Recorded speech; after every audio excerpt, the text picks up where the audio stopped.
ladies and gentlemen, and welcome to Off Point. My name's Les Steed. I'm Marlon White. And today we have a very special guest, back from Season 2, Tayo Amasore. Nice to see you again, buddy. Hi, lovely to be here. Lovely to be back, and I'm really excited for today's show. And you're our first repeat guest, so congratulations. Yeah. We didn't know anyone. We're running. Nobody out wants to friends. ever come back. No one. Yeah, we realised how few friends we have. It's an honour to be here. It's an honour to be here. Thank you so much for having me. Oh, it's a pleasure, mate. All right. So, obviously, for the record, this is not a promotion on purpose, but interesting things happened recently. Tell us about MultiWords. Yeah, so MultiWords is my new app. Very special to me. It's app number 10.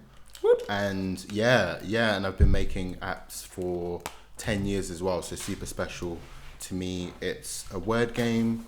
It's super simple. Every round you get 8 letters, and you have to try and find as many words as possible with the 8 letters. So super simple, 8 letters, how many words can you find? And the longer the word, the more points you get. Yeah, because we were playing on it, but just before we started shooting, because I don't have an iPhone. I tried to download it earlier, but how did that? How is it? Is it? Would you say it's the most successful game to date, or is it Yeah. Yeah, great question. I think so. Thanks.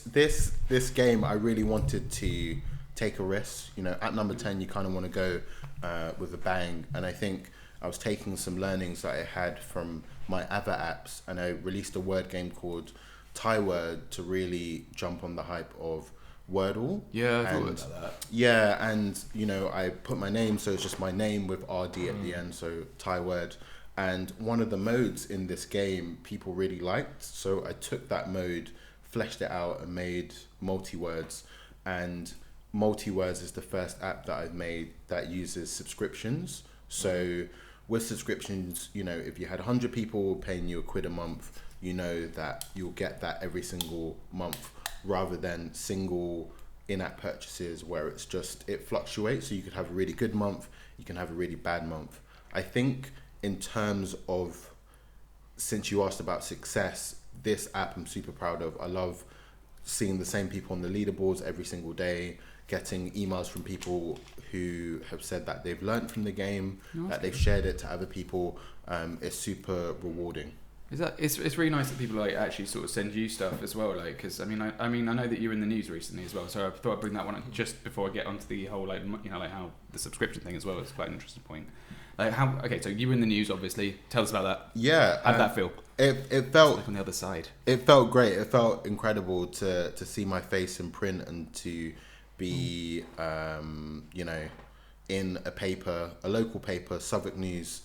And to be interviewed, be interviewed. It's where the best journalists come from. You're welcome. 100%. I follow you online, and I just saw you Mama, I made it. Really, and it is such a cool thing to do. Absolutely brilliant. I think you can't get away from that. When you're in the newspaper and you're little, or not little. Sorry, that came out weird. I was in the newspaper when I was little. Is what I was trying to say. Really fun. It's just seeing yourself in print and having a physical copy of it was just Question: is this a free newspaper? And did you frame it?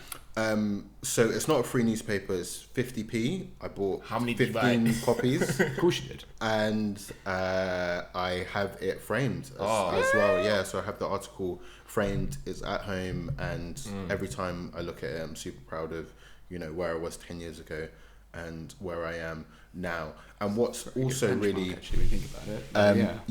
What's really funny is that I've had a few people email me off the back of that article, and it's really unfortunate because all of them have been Android users. And they've tried to. I had that problem. So hold on, what is your beef with Android? Why do you not like us? I know what my beef is. I know what my beef is with Android. But what's your beef with Android? Why don't you like us? So I love. Way to go divide the room, Marlon. I love all operating systems. I have no beef with. Look at him lying. I have no beef with any operating system. Yeah, make eye contact. I dare you. I think it's, just because I have a iPhone, it just makes it a lot easier. They are the best, though, aren't they? Yeah. Come on. Which iPhone do you have right now? Why would you bring up product placement? We're already helping him. That is true though. What iPhone? Oh, iPhone 17Z. All right, you two can have a dick measuring I need to cover up the Apple logo on my laptop. Yeah, someone's a loyalist. I've seen it. I recently treated myself to the latest one. So. Oh, nice. Oh, me too. Yeah. So we're. Are we sponsored by them? Yeah. Like, Oh, there's a check that you're not getting. So. motherfucker. Okay, right.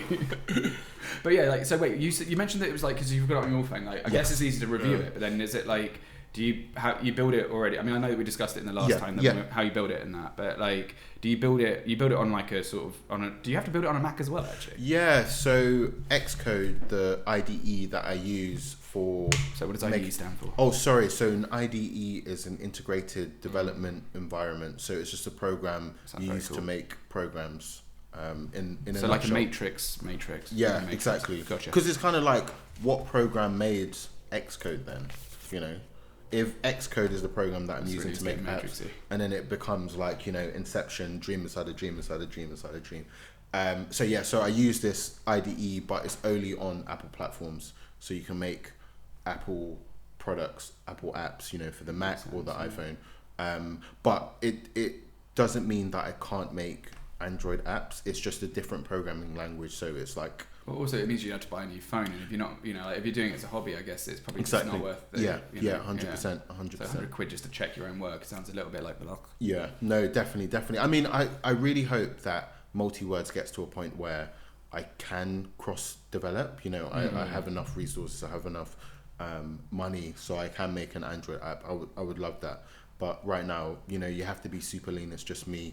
You know, I'm doing everything. So you're just focusing on one thing. 100%. I think that's pretty good sometimes. I think sometimes you just need to have that tunnel vision and just focus on one thing at a time and then branch out to other things. There's no point going, I'm going to do everything and not do it well. So I think that's very important what you're saying there. Yeah, I 100% agree. I would love for that, but I think I will focus on iOS, and if it grows, I'll have more capability of cross-platform. I mean, I just wanted to know, I mean, like, you don't have to answer, but like, how much do you make from these games? Like, because if it's in number 10, I was thinking like, you know, like you got number 10. Is it for indie games? I can't remember. So it was. So before you answer that question, can you like go into what that means having a number 10 in the? What does that mean? Yeah. No, great question. I assume it's the 10th most popular. Yeah. So within the App Store, you have an overall chart. So they get every single app. And it's split between paid and free. So there's a free chart and there's also a paid chart. And within the free chart, because all of my apps are free, there's categories. So you might have travel, social, word, casual, action. And within the word category, my app was number 10. It's well good. Which was, incredible. Out of how many? Like thousands? I mean, I assume millions at this point. So there's millions of apps on the App Store. So to kind of get any chart placement is an incredible especially when the top 5 spots are usually dominated by, you know, Instagram, TikTok. And exactly. So to get incredible. Anywhere in the top 100 is, you know, remarkable. And in regards to your question of revenue, I think it really fluctuates a lot. You know, on a really good day, it could be a few hundred. On a really bad day, yeah, that's well good. On a really bad day, it could be £100 or 100 downloads. A few £100 per day. And I mean you're pretty good. You're making bank there. But then. Conversely, it fluctuates. So, on a really bad day, I might get 80p. So it's not like give up money. your. What makes a really good day? Well, £300 probably does it. No, but I mean, like, what do you think contributes to a really good day? Because I know, like doing a pod, certain things we do contributes to a good day in downloads, and certain things we do be a bad day. Like for example, we haven't released a pod in over a year, so. Our downloads are quite down, but then when we come back, then we get a fluctuate, and when we do certain marketing techniques, we get a fluctuation in our downloads and streams. So what contributes to your good days? Yeah, no, I think that's what makes it successful is what we're trying to. A great question. I think whenever there's any feature. When there's any feature, so if Apple say, you know, this is part of like, you know, the new games that we love, or editor's choice, or game of the day, there's a massive spike in downloads, so more people are playing. And when it comes to advertising revenue, so the way that I monetize my apps is by in-app purchases, subscriptions, but also advertisements. And I think the thing with advertisements is that there's something called an ECPM, or effective cost per millennium, and that is basically a rate per 1,000 views. So the advertiser is saying, per 1,000 people watching an advert within your app, we will pay you X amount. Is that for like those annoying 30-second ones that you can't quit? Yeah, exactly. I mean, like, because we had one of them earlier, and and you just sat there and were like, I am so sorry. Yeah. And I'm like, you should be.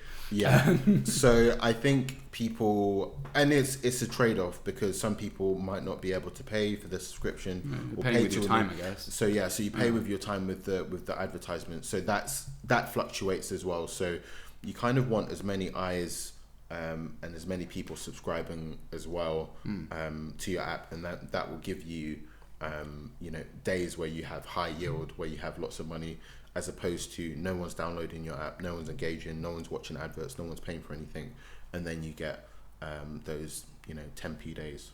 Well, I mean, a 10p days is alright if you're not doing anything about it. Yeah, but, because I mean, it's a really good like passive income stream, I guess. Yeah. Because you've got a full-time job as well. I didn't get around to asking about that, but yeah, go on. Yeah, I was going to ask you, in terms of payment, how does that work? So I know, like what we do, there's like... Wait, have we actually made any money from this? Not a lot, but there's a certain payment days you get paid on. I haven't had any money. Yeah, we haven't. I'll talk to you while you're off there. But yeah, they pay you certain times of the month. Yeah. Petrol money, Marlon.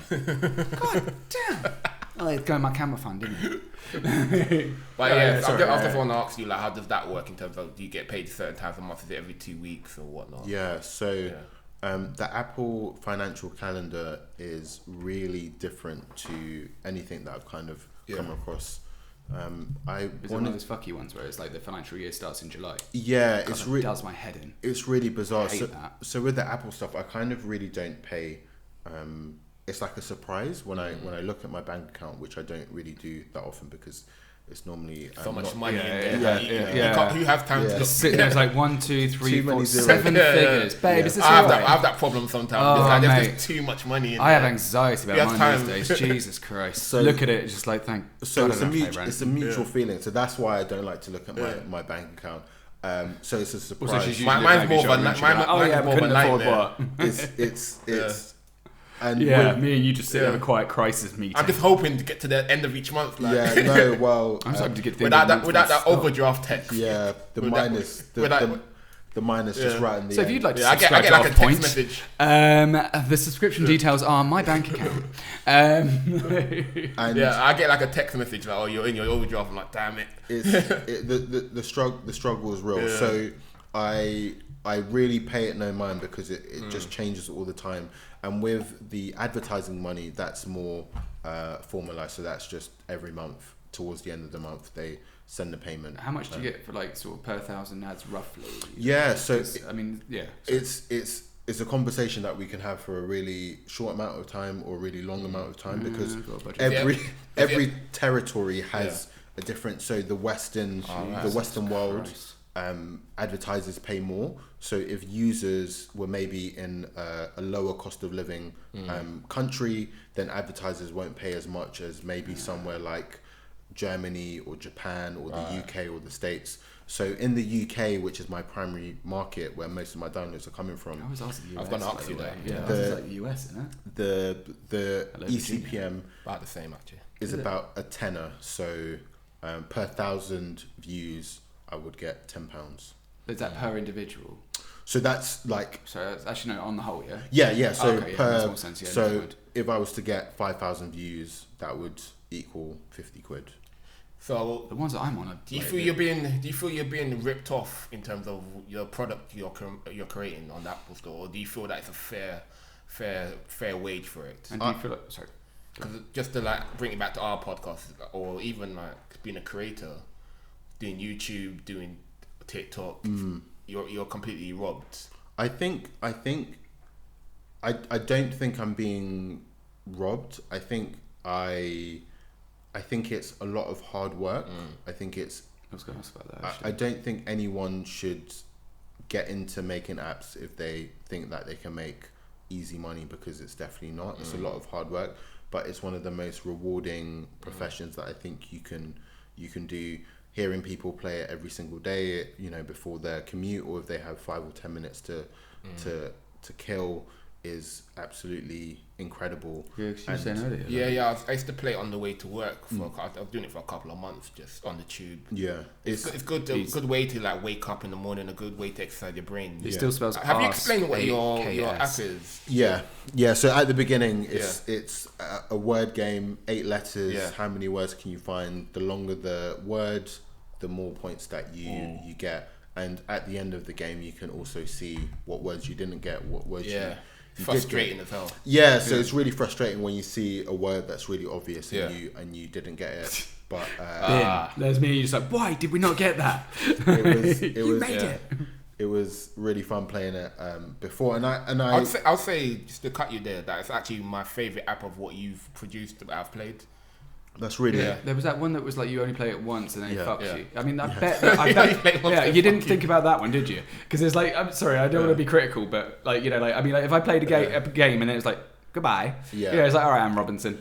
We can leave that name in there, right? What's that? Anne Robinson. Yeah, she's a celebrity. Fine, fuck it. Hi, Anne. One chance to play. That is the game that I get the most complaints and the most angry emails about. So. Wait, who is emailing the developer? What's the weirdest email you've got from a customer? Come on, I love this shit. That's interesting, because I've never thought, like, if I don't like an app, I just be like, fuck it. Yeah, I just be like, that must mean they must like your app and they want you to change something. Yeah, it's like they wouldn't email you if they didn't care. So most of the emails that I've ever received have been really complimentary. They've been, and it's interesting because sweet people do that as well. Actually, because like, you don't think to do it, but it's like if you get, you know, like it's like, does it make your day a little bit? Yeah, no, definitely. Whenever I get an email, it always makes me smile, and I think the ones that are critical, it just shows how passionate the user, the individual is. That, or they've really got a lot of time on their hands. Yeah, or you know, sometimes something happens, so they're playing the game and then they've dropped their phone. Or, you know, it's run out of power, so they've emailed me and said that really enjoy the game. Is there any chance I can play again? Because I bet they're like this close to a high score and it just dies. And you're like, no! X 4 a.m. The missus is like, what the fuck do you? I guess my only criticism of the one chance one is that I don't read instructions, so I just click into it. I'm also more of a 2 chance kind of gal. Yeah. I just click into it and see how it goes, and then I'm like, what's happened? Why is this it's like, oh great, now it's crashed. I can't be dealing with this. Also, I need to buy an iPhone. How do I get back to it? And I'm like, I can't get back to it. So after many emails requesting the same thing, I actually recently implemented third chance. A way of playing again. So if you although it does kind of defeat the title. So it's called Another Chance, and it's different games. So it's completely separate from the first. So it's not like you're playing the first set. Do you find that you can you actually see with the algorithm, like with the sort of data that comes back to you, that people are like downloading one chance and then downloading another chance quite quickly? Oh yeah. So a lot of people don't take the offer of playing Another Chance, but I think the people that do really enjoy it because so you advertise on the game. Yeah, so it's the same. So of course you would actually. It's on the same app, and there's just an in-app purchase. A purchase. Yeah, they buy it. Yeah, so it's clever. I want to say it's really reasonable. It's like 29p or 30, that's fuck all. Yeah, or I mean, 39p. if you're having fun with it, like and like the average play time's about 10-15 minutes. So you know. And it supports me, you know, it enables me to make more games. So I think people are engaging with it. Plus, I mean, you put the work in, you deserve a bit of a credit for it. I mean, like, one of the things I had down here, and I don't want to kind of pull the flow of the conversation a bit, but was that when you've got, like, so I've been playing quite a lot because, you know, I was made redundant, sadly. Their loss. I mean, I lost a lot of money, but like their loss. But yeah, the point is that it's you know, so I've been kind of like occupying myself a lot because, you know, like you have to process everything, and one of the ways I do that is I play a lot of phone games. Today I was playing one for a couple of hours, and I had adverts every like 30 seconds. It's just a bit much. As a developer, do you get to choose when these adverts come in, or is it? And I think it's a great question, and I think one of the things that I'm smashing the questions today. It's really almost like you're a journalist. Yeah, it's almost as if I did this for a living for a while. Go on. It's really like peeling back the curtain, because you don't when you play apps, you're like, why are developers doing this? Why are teams doing this? And it does feel after a while. It's just like Jesus Christ, you know. I mean, like you start to feel like a product yourself. No, definitely. I think equally, I'm still not going to part with the pound. I'm really conservative with my ad placements because you know I always put myself in the user. I'm a massive game player. I love video games. I love mobile apps. So I want to get it's a balance, you know, because you need to get paid for your hard work. Yeah, of course. And users have the choice, you know, if they want to get rid of the annoying ads, they can pay via subscription or one-time payment. But to answer your question in a sentence, developers have full control for ad frequency. Right. Do you find that like a lot of the sort of more glitzy sort of games, I mean, I know that there's one that I keep getting adverts for, like King Crush or something, I don't know. I've got to the point where I actually resent the ad. I will not download it purely because those fucking adverts. It's just like, oh, fuck you. You know, like, hope he drowns. In fact, I stay there and watch it so he drowns, just for the satisfaction, and then I'll quit it.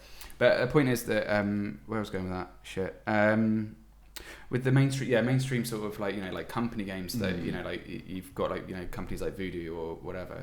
Do you find that it's quite difficult? I mean, how do you feel about those companies versus what you do, which is more indie? Yeah, that is really something that I think about a lot, and I think when people are looking on the App Store, maybe they don't understand that a company like Voodoo, who employs hundreds of people, versus me, who has to do the programming, the audio, any marketing, any sort of other concepts of the game, it can be quite difficult to... You got yours? Okay, cool. Sorry, for those of you who are wondering why there was a sudden pause there, it's because Marlon decided that Tayo needed a drink and didn't realise he had Just been a good host. Yeah, No, he's passed the coaster first. I had no idea why I was holding a coaster. All right, sorry, go on. Tayo, sorry, we didn't Sorry break the about flow that, there. We are listening, we promise. No, it's quite all right. I'm very, very well fed Hydrated. and watered Good. and hydrated, so thank you very Your much. skin looks fantastic. Oh, thank you very much. Yeah. Really, really appreciate it, guys. I moisturised twice today, man. Do you know what? I think everyone should moisturize. Yeah. Controversial, I feel like we've moved on from like games, but fuck it. Yeah. Got enough point quickly, guys. Off point, yeah, quick, yeah. It's like there's Marlon like, oh fuck, this is hours in post. Honestly, moisturise, boys and girls, moisturise. No, I moisturise as well. I use huge fan of Vino. We're not sponsored by them. cocoa butter. I use cocoa butter, aloe vera. I use various different. Oh, you know what I actually learned about was like coconut. Or you can get it for like £2 in like sort of like usually the foreign food section. You get like the little tubs. They're like £2. And like that works. I mean, you usually use it for cooking, but a little bit on the old skin. As long I as have, not I have really to skin. moisturise anyway. I've got eczema. Love it. Oh. Yeah. Oh. Got really sensitive skin, so I have to. Oh, me too. Honestly, Yeah. sometimes you get in the shower and it's like, Yeah. ugh. Oh, to be honest. I know, right? Well, I mean, like, you know, like, you can tell we've been moisturising. It hasn't flared up yet, but Oh no! It's whenever When the I was- temp- when I was- whenever the when I was- temperature changes when like I was- 10 degrees. when I was a student, I had this. Both my arms flared up. Yeah, you remember when I was starting to kill? Yeah, it's Both kind of my hard to tell though arms. because you're black and it's like eczema shows up Yeah, different on it your was skin. all over my arms. In case For anyone's about wondering. a couple of years. It was really bad. I got like this huge, like when I was in Indonesia, I had this huge heat rash, and like Yeah. I got tested for it, like when I was back in the UK, because it flares up every year or two, and it's like, you know, I mean, I'm still, you know, still sexy, but you know, like it's just like, yeah, but it's like, but oh my god, I tell you what, the itch, oh god, they just, I mean, like the nut, I would have killed for a cheese grate at one point. Every now and again, it just gets me. I'm sitting there with a doctor for a girlfriend. I'm like, just fucking, just kill me. I mean, I bought a cat especially to deal with it. To be honest, guys, you look fab. You look all right. I mean, you look golden. I love a good circle jerk on the podcast. But what? The games. Yes. Yes. We talked about that. Yes. Voodoo big, versus big companies versus Yeah. smaller indies. indies, independents. I bet that's. small. Do you feel like it's a bit of a to the, you know, like to the man? It's a real David. What I find amazing is that single people teams, you know, maybe teams of 2 people, can create pieces of creative expressions that can take on these huge companies. Yeah. You know, people have so much choice. It's like I could choose this huge game which hundreds of people have worked on, or they can play my game, which I've done literally everything from head to toe. And when I get emails from people saying, you know, as part of their daily routine, or they spend hours every week playing it, I'm just like, you know, they could have played anything, but they decided to play something that That's I made. quite an honour, really, when you think about it. Like, yeah, it's really, really it's cool. It's like when you go to a bar and then you keep coming back to the same bar and you start to know the barman a bit. Yeah, And exactly. it's like, yeah, that's really sweet. And it's, you know, sending feedback. There's multiple ways of sending feedback in the app. It's quite a new thing. And even the fact that people are taking the time, you know, everyone's I always busy. just cancel it, to be honest. Yeah. I'm just like, look, just move on. I'm trying to get through the adverts and this, and now I'm just like, oh, I'm addicted. Yeah. Which is going to bring me on to the next question. But yes, go on. Sorry. So yeah, I think it's really cool that, you know, with the Play Store, with the App Store, it's a level playing field. You know, I'm on the same playing field as like the bigger guys. It's the not big really if they've companies. got advertising budgets. So No, not, exactly. You know, that's a bit different, I think. Which I don't. I'm super lean, so all of the Yeah. all the advertising I do is completely free. I don't have any money to spend on paid advertisements. So that's what I was gonna go on to. There's marketing. So obviously, I was just looking for tips to help us boost. Yeah, our I would. profile I do. a bit. Yeah, Like, I mean, we've got an Instagram, by the way. Yeah, that's what I wanted to ask you is about like marketing, because I assume Keep you don't sending me just, videos. yeah, I assume you don't just create the app and just chuck it on then and hope. I assume there's a sort of marketing, even though it's free. I know we do our marketing as well ourselves, so I just wanted to know what the process is like for apps. Yeah, no, I would say the main thing I do is you've got your cold market and your warm market. So your warm market is your friends and family. Hey, I just released, you lovely guys, I just released my new app. Can you please download it? Can you please check it out? I'd really appreciate some of your time. You know, would I stop a random person on the street and say, excuse me, do you have an iPhone? They will look at me like I was They crazy. probably look like you're about to rob them, yeah. Exactly, and I would explain, hey, I'm an independent developer. I'd Yeah, really and at that point they appreciate- literally started running. Yeah, so Oh it's no, he wants my money. so it's really hard to get people to download your app.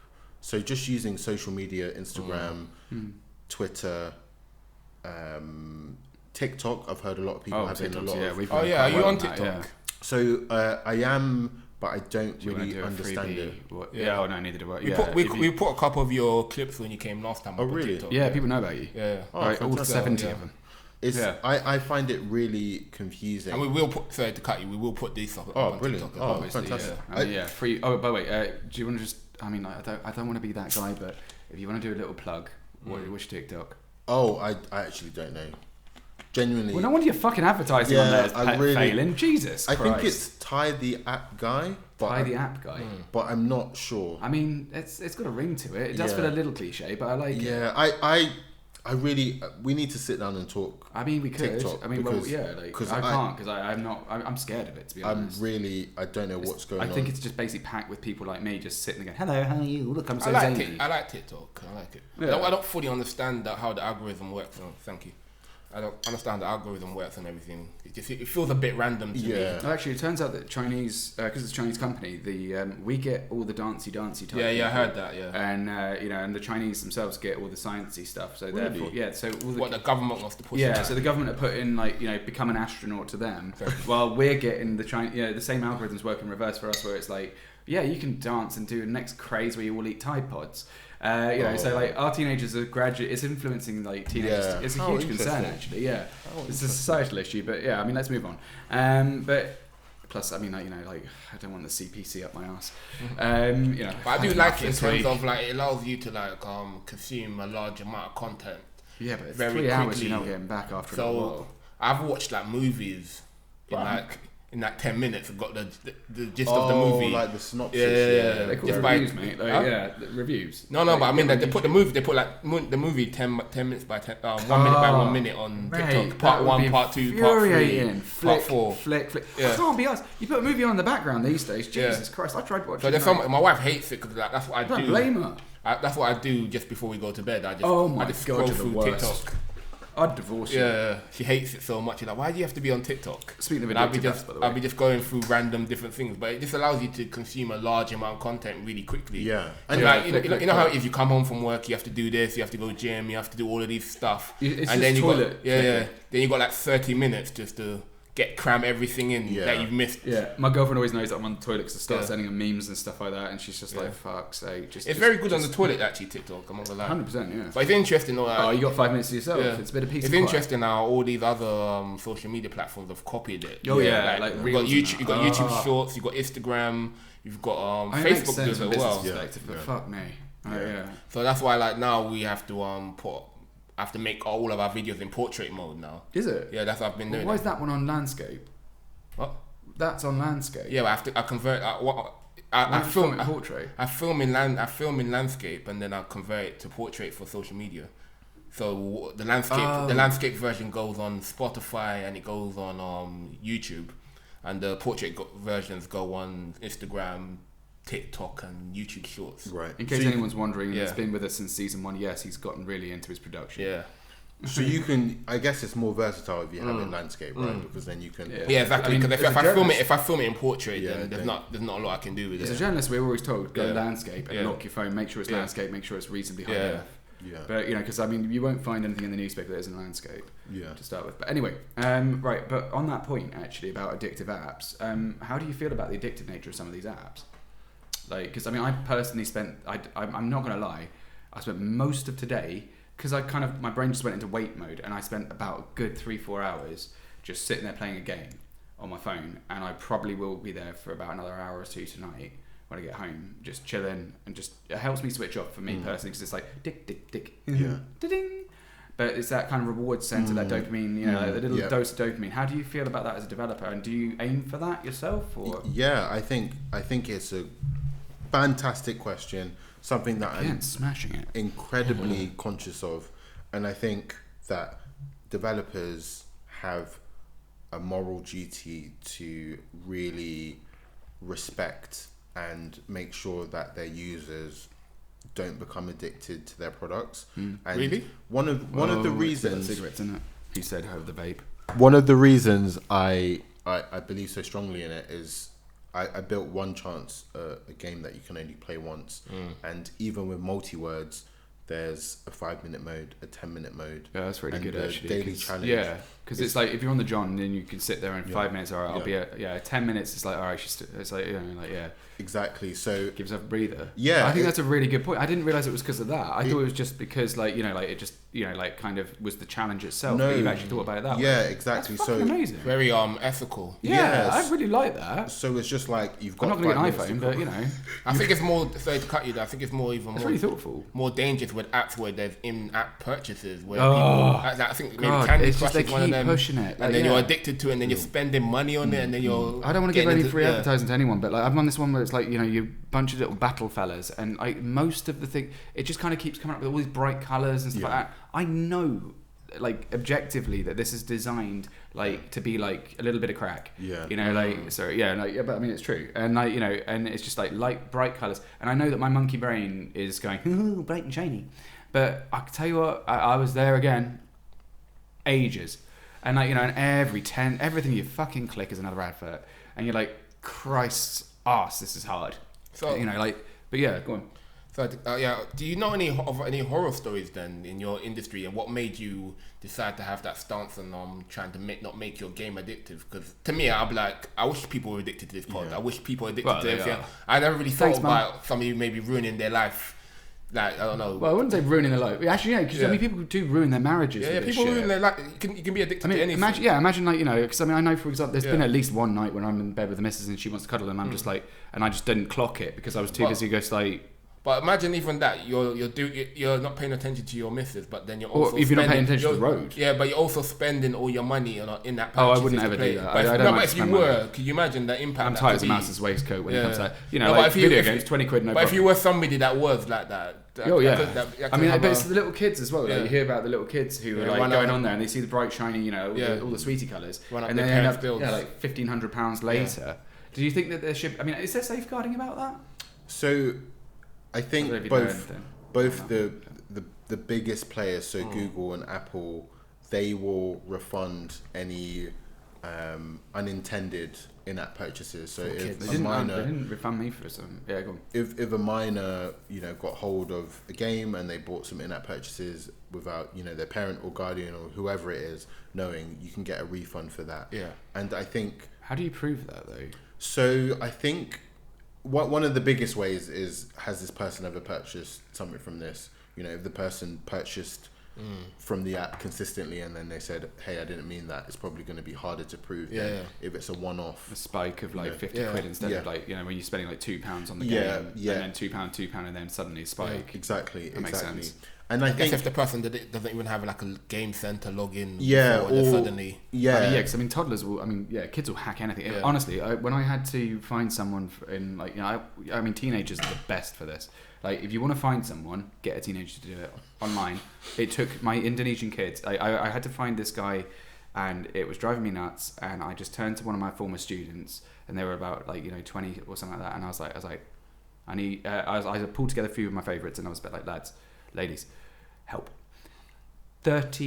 Less than 30 minutes it took them to find the guy's address. Who are you trying to find? Unreal. It was for a story, I can't remember. But I was like, this guy said this, and then I was like, not like for a murder. No. It was some sort this of guy owes me money. No. It was a care home owner in in some place, but he didn't want to be found. To break his legs. We found him. They had pictures of the guy. It's straight up. They didn't fuck about. I was like, I'm so proud of you. But then again, it's not that hard nowadays. You just type somebody's name in and load the stuff. Yeah, but I typed in your name and I found a bunch of stuff copper about you, teacher, child, good today. luck. Like when I was doing the research. Hopefully, good thing. If you're trying to date, if you meet a girl and she's a teacher, you're not going to find her on social at all.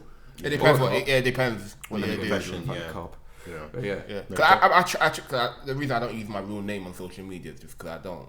I shouldn't. I tried to avoid people finding me, but it's like I had to ask. I still get people. I get people contact me about the podcast at work. On my work email. Really? Sometimes. Yeah, it happens sometimes. Really? Like marketers. I never get shit. Yeah. No, you get the marketing one. Yeah, but I'm like, how did you even find my work email? Well, it's because it's on our blooming. It's on your LinkedIn. Yeah, but no, not my work email address. Like, you've got Off Point on your LinkedIn, right? Yeah. All right. Yeah, that's how they find you. Yeah, that's why I took my. Well, they know where you work. I took my surname.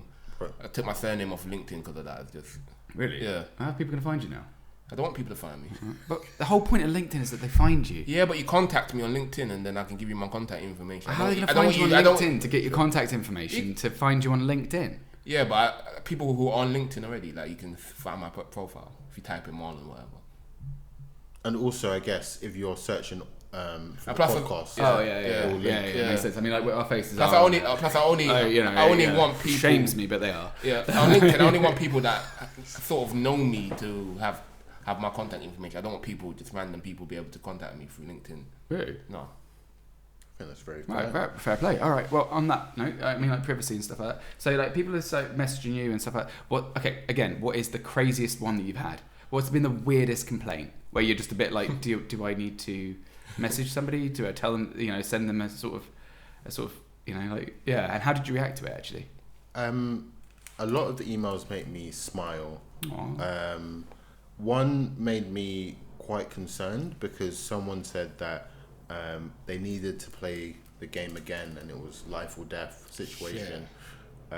In other words, my toddler's got it and now I don't know how to get it back. Like, she's going off. They gave me the most comprehensive story. Bloody hell. What was the story? Of how this game completes them and how they needed to be able to finish one chance for their life to be complete.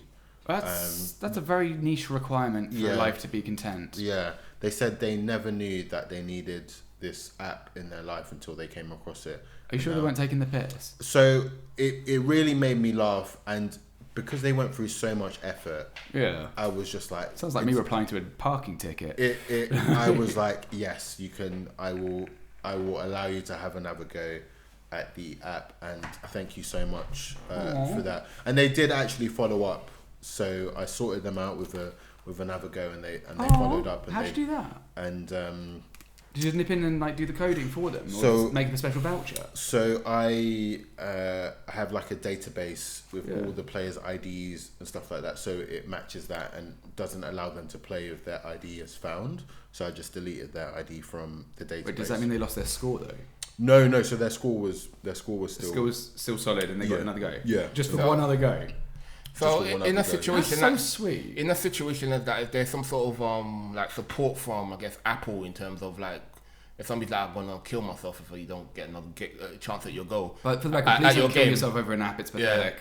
You know, you've got better. No, but I mean, people have mental health issues and whatnot. I know. But so is there some sort of safeguarding for these people where if like somebody was to contact you, like, oh, I'm gonna but there are final straws, and there's downloading something that literally says you get that's called one chance. Yeah, but you never know though. You never know. But my point is, like, is there some sort of safeguarding by Apple in terms of dealing with this type of people? Would you have to like pass that on to Apple? Yeah, definitely. Flag them or what? Yeah, 100%. And I think it would be the same with Google as well. It's like your duty of care to the user.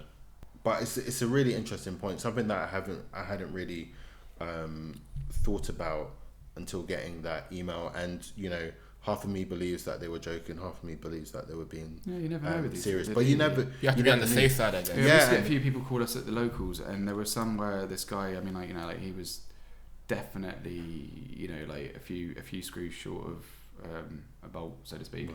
Right. Wait, actually, that's not the expression, is it? I don't know. I've never heard. You know, I mean, we all understand. We're making up expressions. Yeah, I mean, he had a screw loose, and you know, like, but I was there for half an hour chatting to him because it's just like, okay, I really can't follow this conversation, and that's coming from me. I mean, Jesus Christ, I'm all over the show, but it's just like he was pretty messed up. But it's just like, I mean, like, yeah, it's very difficult to kind of like know what to do. Oh, 100%. You know, and I think you did the right thing definitely by just giving him another go. Yeah. Like, especially for example, like, you know, they might have autism or something, and you know, it can feel. I mean, I teach autistic kids at the moment, and you know, like even the end of the lesson. So yeah, I mean, I think it's really nice that you did that, and it took you 2 minutes, but it probably made all the difference. Did you give him like 5 goes, or just one, or was it like?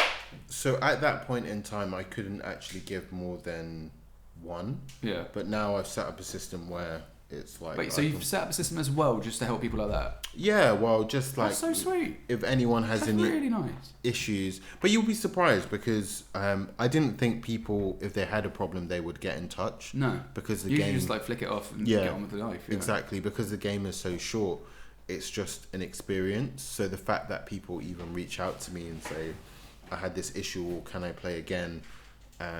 means so much. But now I've got, with another chance, the ability to pay for additional goes. I don't get any emails like that anymore.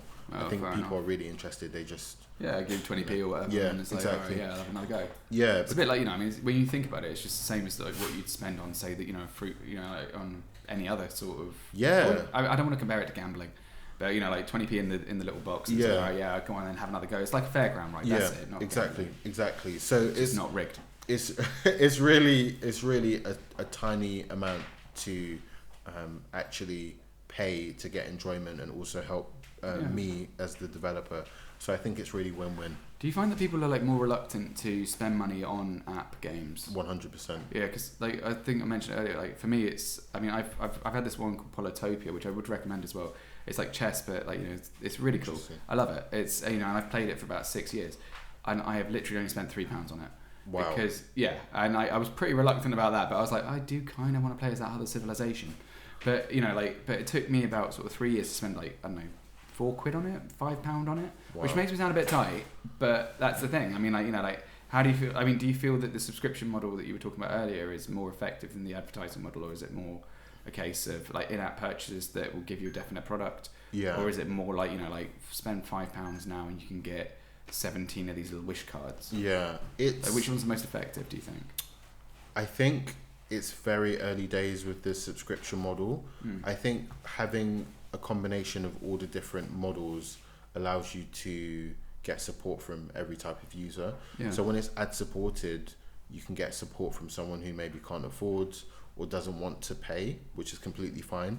And then when you also introduce in-app purchases and subscriptions, I think people look at it and say, I'm going to get added value, I'm going to help the developer, I don't mind spending a couple of quid every month on a recurring basis to help the developer. So in my eyes, you kind of need everything. You need in-app purchases, you need subscriptions, but you also want to have advertisements as well for the people that maybe are not at a point yet to put any money down. So like, how do you find with the customer loyalty? How long does that tend to last? Yeah, so I think it really, with one chance, unsurprisingly, not very long. Retention is not very high. 30 seconds. 30 seconds, and then, you know, or they finish the game, 10, 15 minutes, and then, you know, they never pick up the app again. And I think with Multiwords, it's only been out for a couple of months now, but people have played every single day since launch. That's really good. Which is great, which really shows to me that people are enjoying it. You know, people have long streaks. People have got lots of achievements, so there's different achievements for finding X amount of words, but also playing a certain amount of games, and people have really enjoyed that. And I love seeing the information, the analytics from the game and emails from people, and just seeing how much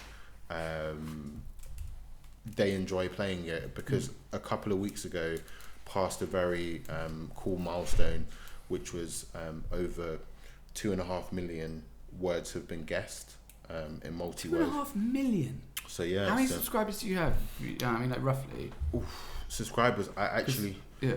Not subscribers, sorry. How many people were playing? How many people have played it so far? Yeah, I think the last time I checked, it was maybe 10,000 players. 10,000, that's quite a few. So, I mean, like, yeah, which is... And that's repeat players. Yeah, so 10,000... 10,000 people generate 2.5 million words. Yeah. How many is that in terms of, like, I'm not really hot on the math, but that's like... Neither am I.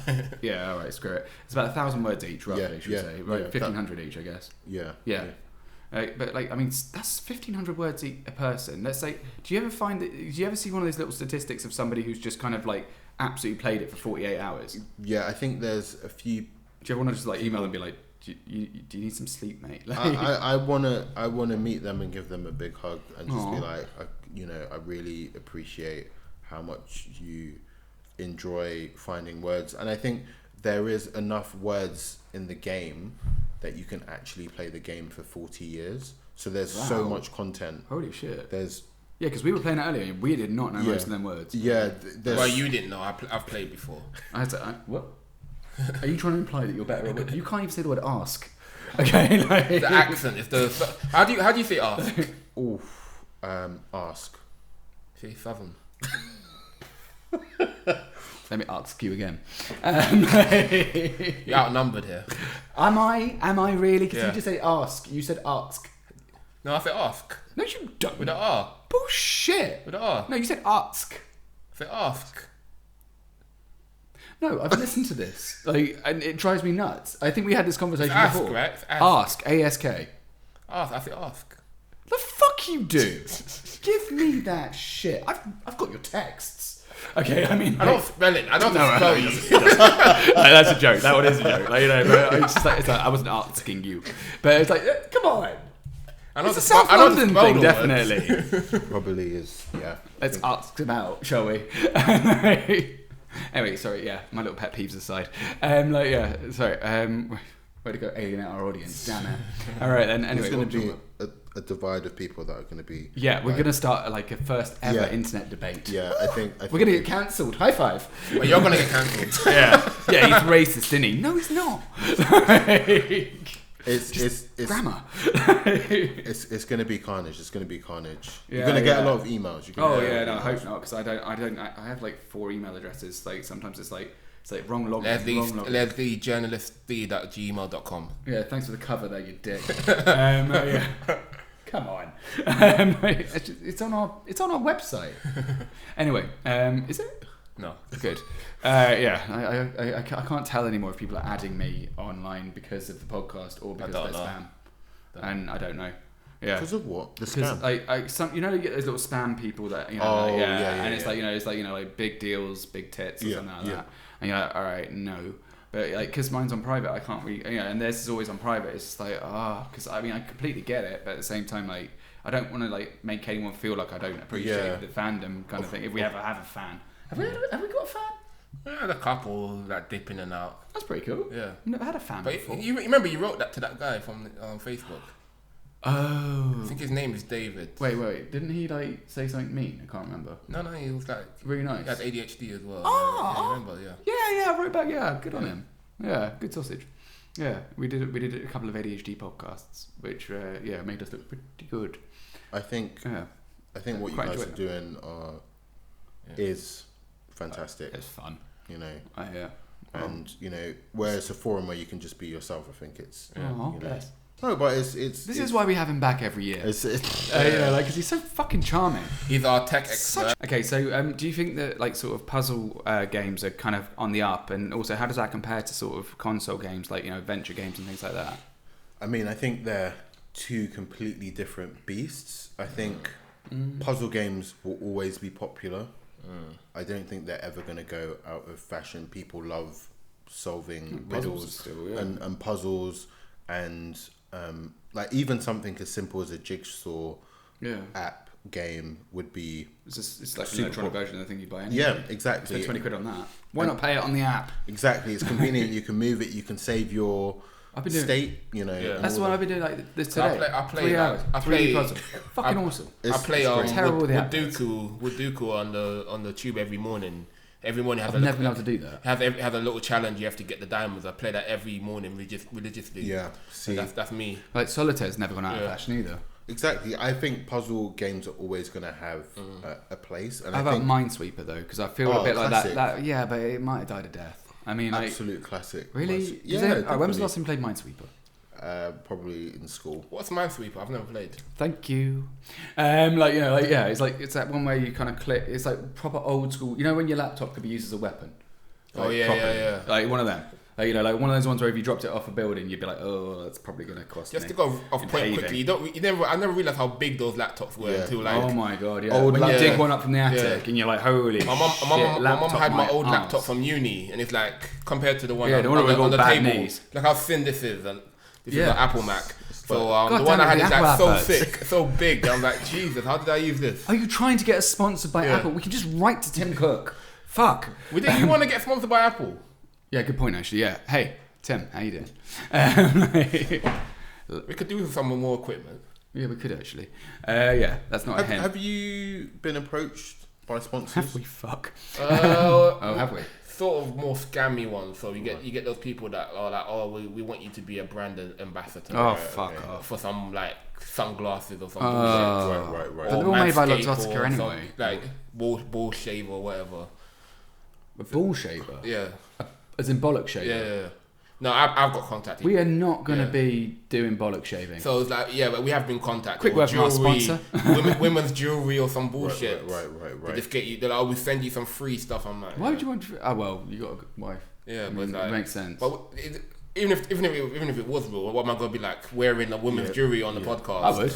I mean, if we've got a shit ton of free, like free jewelry, but like, that's Christmas sorted out, mate. What if it's just to give you a bit of tat, a bit of shit, you promote it, and you don't. Let's not talk our way out of a deal here. It's not a deal. They give you a bunch of shit that's not worth anything, and you promote it, and they get the money. You don't get any money. They have to.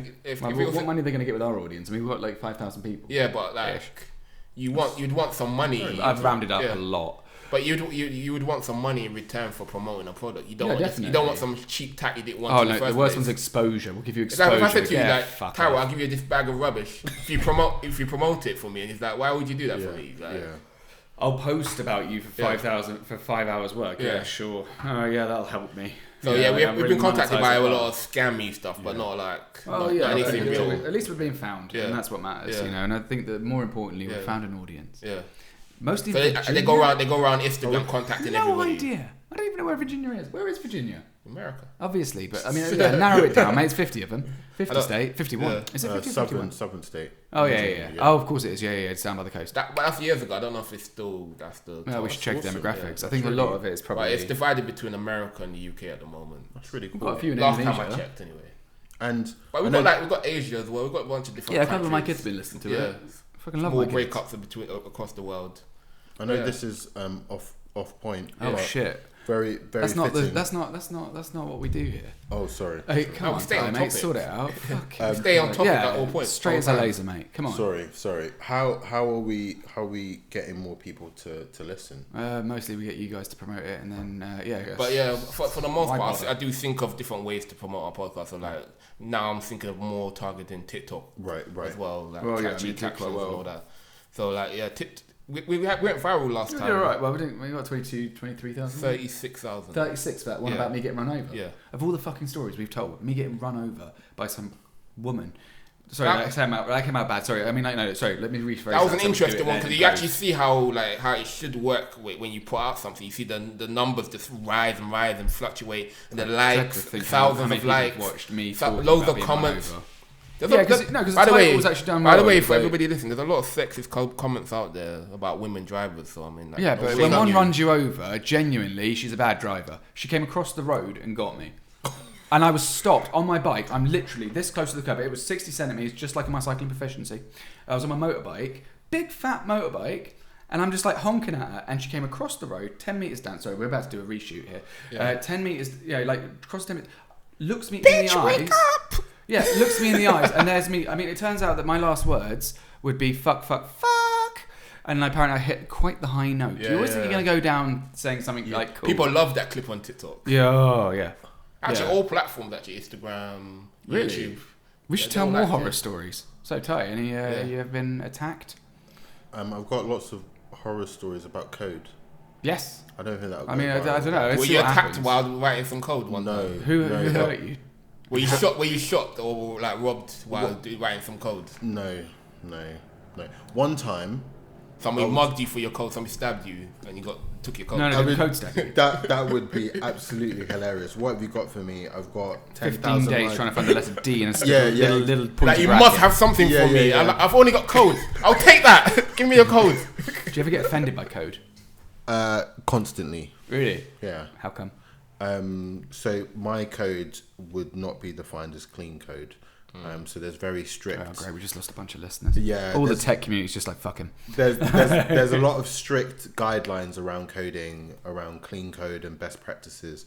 And I think it's for me, fucking hard though. Yeah, I think for me, I tried doing it for a simple HTML website. Fucking I had to get my brother to help me, man. I was fucked. I think just keep it simple. As long as it works, that's the most important thing. It was simple. I just copy and pasted what he did, and then all of a sudden everything just went fucking everywhere. It was like putting a picture up on Word. Bloody horrible. Oh. Yeah, you're bringing me back. Code just makes no sense to me. I just it's look at it and I'm just like, what the fuck? How do you because obviously all of your stuff's written. So how do you get all of the bits to work?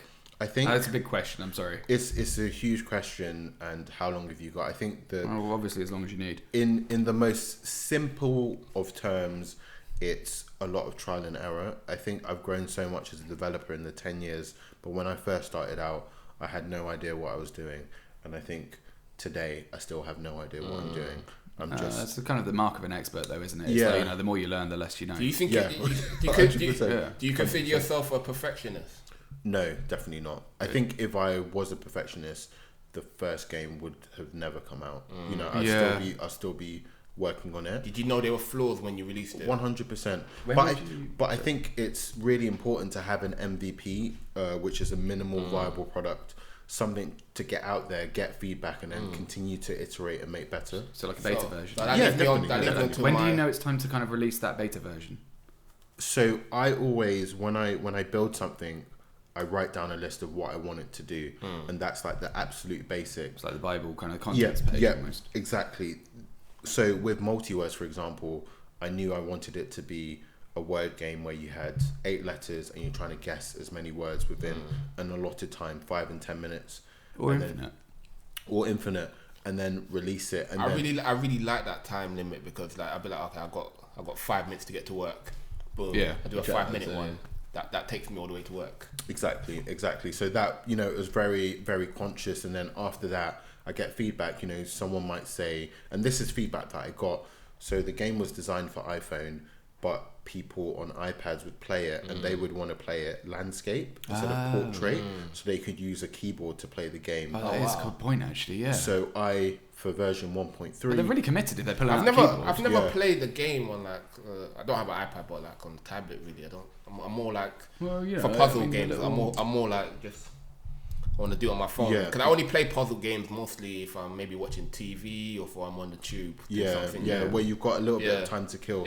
But it was great to do that because the iPad version is also compatible with the Mac, so you can, if you just have a Mac You can Oh, download really? it, on the App Store because That's it's like really going to expand the market. Also, I could download it on here. yeah, so you could have it on your. You know what? I've never thought of playing games on my Mac. Never, Is the Mac good for games? No, not compared to PC. It's like, because most developers wouldn't have gone, because PC came first, like Right. long shot. So traditionally, Macs are harder to hack, but I don't know if that's the case anymore actually.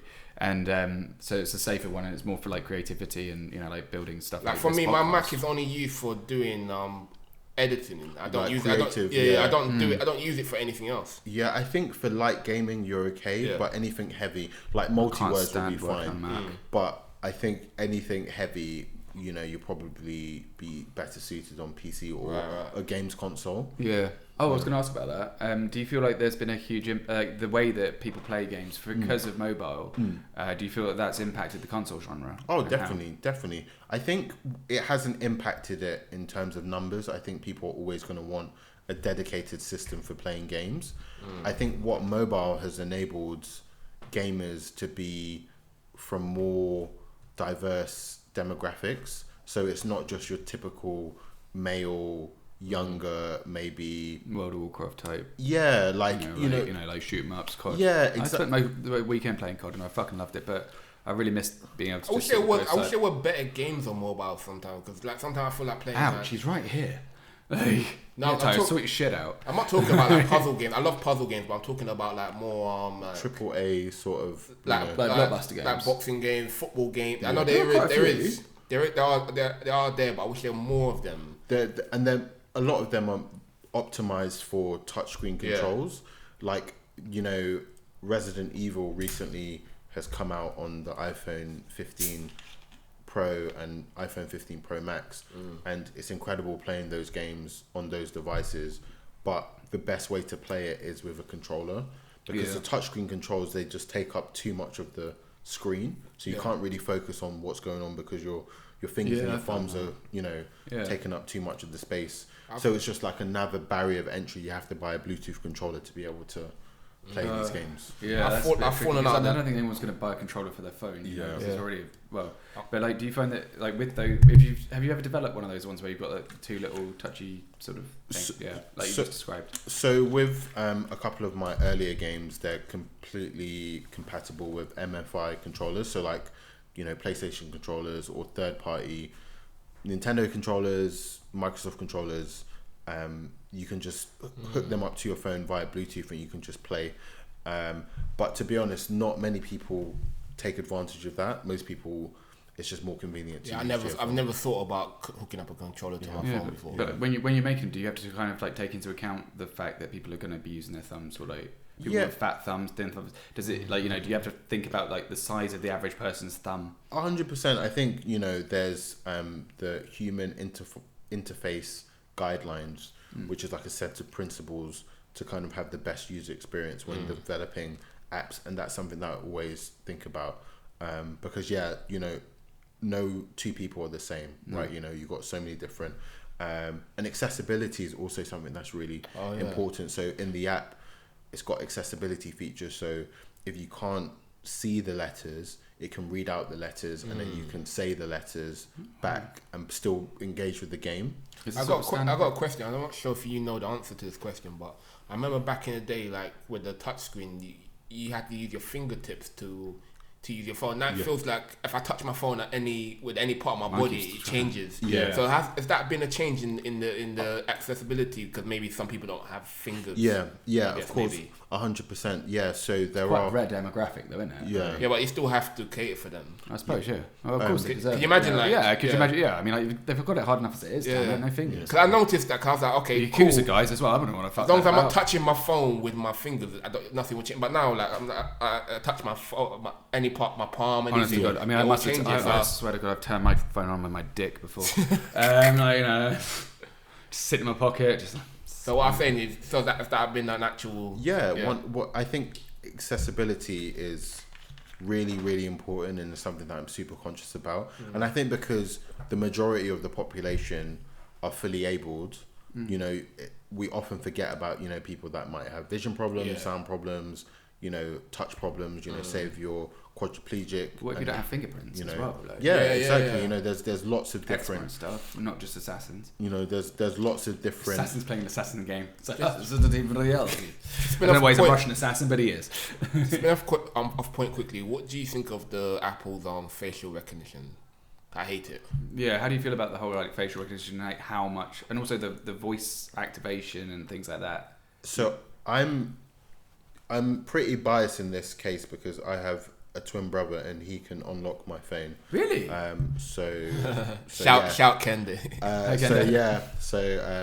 Ken, and long time by the way. He can unlock my phone. But weirdly, I can't unlock his phone because he's disabled Face ID. He just has. I thought you said he's. Mate, he's no.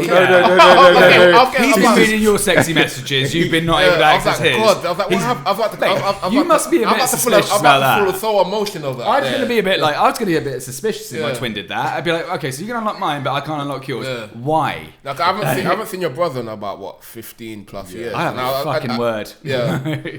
I should have brought him along. Yeah, you should actually. No, because it would confuse the shit out of me, and then I'd look racist. Yeah, no, but he doesn't have a high top. Look racist. Sorry. No, he's cut his hair. Yeah, I remember you two used to dress alike. Yeah, back in the day. We used to dress alike. No, he's fuck with your mum. He's a lot more sophisticated. A lot of people meet him and they're like, oh, he's just a posh. Do you have like posh brother and less posh brother? Basically, how do you kind of differentiate? Like, does your mum recognize? Can you fool your mum? Yeah. No. Like we look a lot different. Like he's a lot. Not according to facial recognition, you don't. Exactly. So according to facial recognition, my brother is what I would look like if I was 20 kilos lighter. So he's got a slimmer face and no beard. And that's quite a big change to the face because when I put on a bit of weight, I've seen pictures of myself about 5-6 years ago. But when you're younger, you do. Like I remember back in the day, people never used to be able to tell you apart. I can always tell twins apart after a while being around with them. So I can always tell which one's older as well. Yeah. And for I could always tell that you were older. Yeah. I am. Yeah, so 1 minute. Yeah. A whole minute? Yeah. How the fuck do you tell over a minute? Yeah. I can tell. I can't even tell how old your wife is. It's a skill. Yeah, I can tell. I can always tell for some reason. I don't know what it is, but I can always tell. And I got used to you two quite quickly. Yes, actually. Yeah, I thought you might. But yeah, where were we? I can't remember what we was talking about. Twins, apparently. Oh, twins. Yeah. That's what the podcast is about. It's called Twins. The podcast is called Twins. No, we're going to title it that way. No, but it's nice to have a little off-point segment because when we write the bios and stuff, it's it's always fun to have a little bit of an extra. Yeah. So with Holly's one, for example, I can't remember. We did chop. We knocked the sentence off, but she talked about her. We had to chop. Obviously, we had a lot of tech issue and all that. We had to chop a lot of stuff out. What? Because the techie issues. Some keep the audio. No. Some tech. No, to be honest, most of it we kept in. It's just anything that you may have said that. That mate, it's going out tomorrow. By the way, 12. So anybody listening to this podcast now, the episode now with Holly's out now with about ADHD. She's a surgeon with ADHD, and she's awesome and she's very pretty. Yeah, so it'll be out by the time you hear this podcast. But yeah, most of the stuff we keep in nowadays. Definitely follow her on Instagram. She's got a really good Instagram. Yeah, I was saying to her, most of the stuff we keep in nowadays. Brains and bikinis, baby girl. Yeah. You've probably better cut that bit as well. Well, brains and bikinis is alright. Yeah. Anyway, right. Yep. I like to keep it more of a free flowing conversation. Yeah. So, keep a lot of stuff in. It depends. No, I like it. Yeah, it works that way, doesn't it? Otherwise, you kind of lose. Cause, we would go tangential. It just kind of ruins the flow. Well, the tangents are part of the flow. I don't know. Yeah, that's what. Sorry, you can always tell we've had more than 2 glasses of wine. Yeah, we go more drinks. You know what? We haven't actually drank any alcohol since season 1. Bullshit. Well, I got a job because you and I were talking about. We weren't drinking though. We did an episode on it. It was like 15-minute clip. But you remember season 2? I was sober. Oh yeah, but that was it because we were talking about how about drinking and that. Yeah. And my boss, my former boss, she was like, it was really I really enjoyed it because they wanted to see that I could do a podcast and how I came across. So I didn't have anything else. I was like, quick, send me some clips. Yeah. Sends me some clips. And there's us spoken. Yeah, alcohol's really bad. Glug, glug, glug, glug, glug. Yeah, like, it's me just like topping up a triple gin, 3 different types of gin. We weren't drinking during that. We were? No. Oh no. Well, she said it just. We were talking about drinking, but we weren't drinking. I was. Not in that episode. Oh right, okay. Well, fuck me. That's a first. I think you were drinking in the ADHD episode. I think we had some gin. Oh god, yeah, no. Because I hate gin, and somebody gave us a bottle of gin. Yeah. So everybody that came. Oh yeah, me and Willow got pissed. Took me over a year to get rid of this gin. Yeah, thank God we were on the train last that day. episode. Oof. What do you think about gin? Yeah, what the hell's your problem? I'm a rum whiskey. Yeah, he guy. drank half my. He came over for my birthday. He drinks half my fucking rum. Dick. He just said that I'm a bit neat. It's like, will you now? Fucking cocktails. I spent hours making cocktails. I'm wine as well, but I don't like gin. What's your poison? Or vodka. We should usually ask because we do try and get a little bottle in for people. You know, like. Well, I don't really drink, only on special occasions, and if it is, it's going to be a pina colada. Yeah. First cocktail ever learned to make. Yeah. Really? Yeah. So what is a standard? What is it? Well, usually whatever's in his cupboard. Right. You know, like to be honest, I mean the gym was a bit of a one-off, but you know, I mean, like, yeah, not to just. Oh no, sorry, I meant about a pina colada. What goes inside? Easy. Put in 2 different types of rum, a little bit of honey. Honey always fixes every cocktail. If your cocktail's going tits up and you can't quite get the balance, stick in a splash of honey, like a teaspoon of honey, stick that in the blender, chuck it together, done. Never ever fails. And then what else? So you do like actual coconut milk, like you get in the shop, like 60p something. I mean, you keep it cheap. Keep your pineapples fresh. Although if you do, go the tin ones and just put in the juice as well, and then it blends it up proper. And then you want it nice and foamy at the top. But if you crush in the ice a little bit, don't crush the ice first. Put the ice in and just let it and whiz it for a little bit. But you know when it's too lumpy, but at the same time you want to know there's a little bit of crunch there. And and that will like with the froth and everything like that, the whole contrast. I really am doing the wrong thing in terms of like my career. I should just become a barman. And I should open a bar. I was really good at it, but it's like my kind of like little hobby. Is that like if I'm gonna get the worst part is though, usually I have like sometimes I'll have like because I'm cause without the job it's like every day's a Sunday, and like if I've got nothing happening the next day.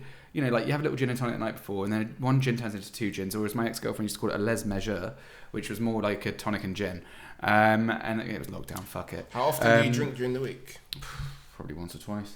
Okay, I mean, you have a glass of wine with dinner or whatever. But I don't normally drink on a work day, but like, obviously because of the podcast, I thought have a couple. But usually, I usually start drinking probably on a Friday. Yeah. Friday, Saturday. Occasionally, if I feel like it on a Sunday. Mostly. Cocktail nights most likely not on a Sunday, but sometimes on a Sunday. I think cocktail nights tend to be a fluke because like what happens is that the more you drink, the more creative you become. And the next thing I know is that I'm dancing around the kitchen with my cocktail glasses and everything like that, and I'm best friends with the blender. But it's it's good fun, but it's just that there are those times where because there's a 20-minute delay between being sober, between like how long it takes to hit, and you don't realise, especially when you're making cocktails, like because you're having fun, because you're like watching, I've got a big widescreen TV and watching telly, and then you get up and you don't realise how drunk you are until the next day when you realise that you really went overboard. Right. Yeah, and then the next thing you know is you got like this, and then you have to go back. Have you ever, Taro, to go back on point? Have you ever did any coding drinking while you are drunk or drinking? Yeah, what's drunk coding like? Drunk building, drunk DIY is my favourite. Last week I tried to do some editing drunk. It didn't go well, but I mean, Wait, what did you edit drunk? No, so basically I was trying to synchronize some clips that got out of sync. So like when you're editing, wait, you're one-eyeing it like that. So basically, when you're editing, when I'm editing the podcast, I have the audio from the microphone, because that's the professional sound and audio. But then I have the audio from all the cameras.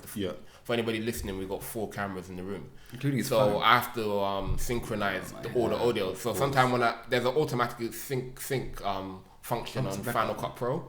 Right. That puts it all together, but sometimes it does some out of sync. Right. So I need to put them back into sync. So I have to sort of eyeball it based on the wave formulation. Oh, of course. So yeah. That's quite a lot of dedication. Yeah. I mean, like, so doing it sober is quite easy thing to do. You can just match up the lines so they all line up. Yeah, but when all the lines move. Yeah. But trying to do that drunk is very hard. I can imagine. Try doing it stoned. I have not. Actually, I wonder. Would it be easier if we were high? I think it would be easy to do it. I once got high and had to wrote something. Because you're more focused sometimes when you're high. Yeah, it was like I tell you what, it was the you weirdest pay more attention to every writing. single detail. When you're drunk, you miss detail. Yeah, this is like 6 years ago, and I was like, I was living at my parents or whatever. I'd just come back from Indo, and I had nothing to do for 3 months.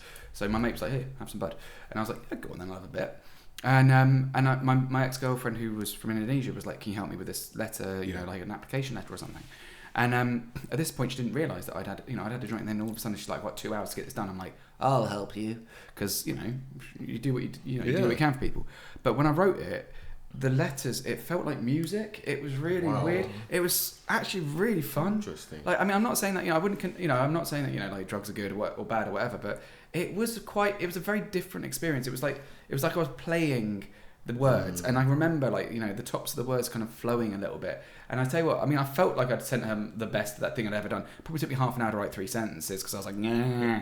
But like it was still really quite an interesting experience. So what level of concentration do you need when you're coding? Yeah. For an app? Yeah, to be honest, how long did you like? How do you do it? Do you spend like 2 hours in what? Sorry. So the second part to that question: how long did it take you to make multi-word? That's all. Damn, I was going to ask that. All fantastic questions, and I think all 3 of them. I think what I do is get into a focus state where I am truly focused on getting a piece of work, whether that's integrating with an API or allowing users to save words into a personal dictionary. And I think in terms of the length of making multi-words, from start to finish, it took about 3 weeks for me to build it. So from 3 weeks? I thought it would take months. No. Is it like 3 months, 3 weeks of solid work? Like get up at 9 to 5 kind of thing? Or is it more of a discipline thing? Or is it more of a sort of, I'm going to have a crack at it and then you just get into it? Yeah, exactly. I mean, to be honest, there were some late nights doing that. Yeah. And, Was that just because you kind of found yourself with it being... Yeah, definitely. And that's really good though. And I enjoyed the process. Yeah. It's such a creative outlet for me. The fact that I can just be typing away and then build something that anyone can just download on the App Store. Like, it just excites me so much that I just wanted to get it done. And to be honest, the first version wasn't particularly good because I released a hotfix maybe like 3 days later that fixed a few bugs. Yeah, but it was great, to have it out and people, were playing it and enjoying it was the most important thing. So 3 weeks from start to finish. Was that including the hotfix? No, that was just for version 1.